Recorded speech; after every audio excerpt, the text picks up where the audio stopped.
অবশেষে নিজের বিয়ের ভিডিওগুলো প্রকাশ করতেই হলো কন্টেন্ট ক্রিয়েটর স্মৃতিকে।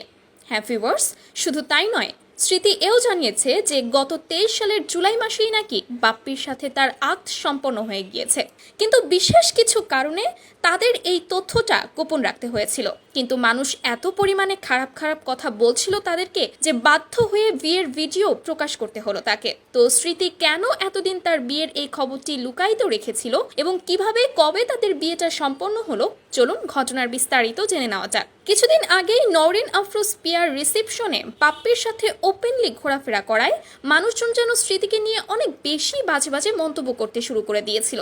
বাধ্য হয়ে স্মৃতি সেদিন রাতেই লাইভে এসে মুখ ফসকে বলে ফেলেছিল যে সে আর বাপ্পি অলরেডি ম্যারিড। কিন্তু তাদের এই বিয়ের খবরটা কিন্তু সে প্রকাশ্যে আনতে চায়নি, এবং তার কারণ হলো বাপ্পির এক্স।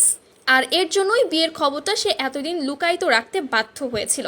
সেদিন রাতেই ওই লাইভ ভিডিও সে তড়িঘড়ি করে ডিলিটও করে দিয়েছিল, কিন্তু এরপরেও মানুষের কথা বলা যেন থামে না।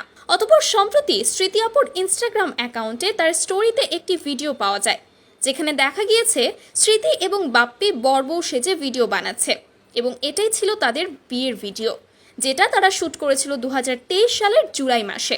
কিন্তু দুর্ভাগ্যের কথা হলো এই ভিডিও ডিলিট করে দেয় সে।